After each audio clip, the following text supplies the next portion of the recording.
Good morning, everyone. It's 8:34. We had a power outage in Stamford, Connecticut. So maybe the whole air conditioning energy issue is starting. So we're getting started a little bit late, and I'm going to go through this a little bit faster than normal.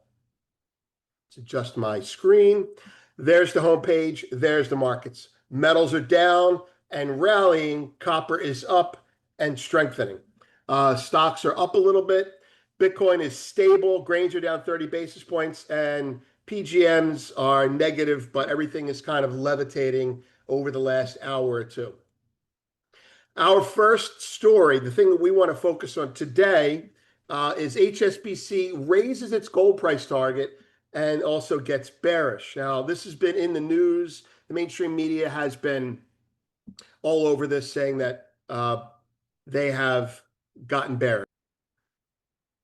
We're here to tell you there's more to it than that. They've been bearish, and their price targets have been lower than the other major bullion banks like Goldman, like even JP Morgan. So HSBC's been raising their price target. They've been good. They've just been behind it. And so now they've raised their price target again, still below the current price, but they're doubling down, saying we are bearish. Don't think because we raised our target, we've become bullish. We go through the whole thing in the report, so I'll just read a little bit here for you. HSBC raised its gold price target, but still kept it below current levels, while simultaneously turning bearish into late 2025. The bank sees waning physical demand, rising mine supply, and ETF normalization as key risks. Jewelry and coin demand are collapsing, they note, though that is to be expected, we note, at high prices. So on the other hand, central bank buying and investment are surprisingly strong. Retail is running out of bullets, we note, but sovereign entities and high-end physical buyers are still buying hand over fist.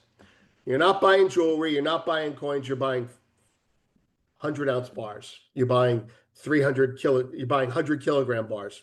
So we have taken that whole report. Luckily, we've got a copy of it, and we broke it down, including all the charts, and there you have it. A little bit more from that. There's a chart. Despite geopolitical and fiscal tailwinds, HSB says the 3,500 ceiling holds up. So there's tailwinds keeping gold up, but all that's known is known. And so unless there's a real escalation, there's probably not going to be a new high, is their opinion. The revised forecast underscores the behavioral paradox. We note higher targets, yet a lower conviction on sustained upside. Which is the signal, a raised target or the lower outlook, as we ask? Full analysis is in the premium post. HSBC raises gold price target and then gets bearish. A little bit of a cheeky statement there. Also, we just sent out a podcast, Gold Stablecoins in the Next Bubble. And we'd like to, we think it's an important work going forward. But there will be a bubble in gold. And the bubble will be precipitated by stablecoin proliferation. And you don't have to buy stablecoins to participate in the gold bubble. But there's going to be one that's going to come. Stablecoins are a delivery mechanism for an asset that people want but can't get their hands on. You're going to see it. So the first part of this piece describes Wall Street's methodology since 1971.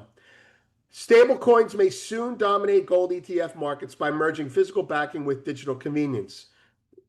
Custodianship remains a trust risk, but the network may begin valuing tokenized gold on par with physical. Going back to the Wall Street thing, Wall Street as an entity survives and excels by seeing the big shift and then creating product to go with it. And it's easy to see the big shift when the government is subsidizing it. So in the 1970s, debt was subsidized when Nixon went off the gold standard, 1971.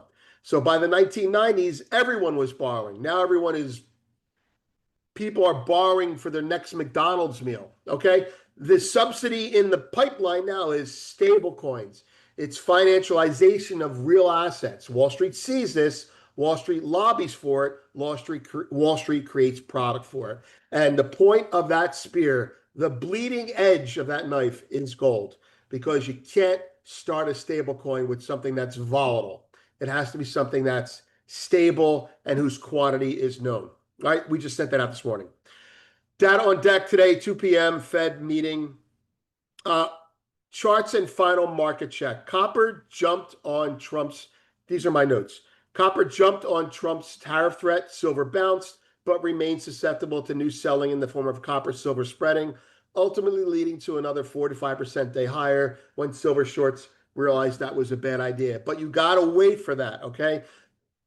This market has a proliferation of, here, I'll pull the, is silver. This market has a proliferation of, here, I'll pull copper up, of hot traders, and they were short copper, and now they're buying it.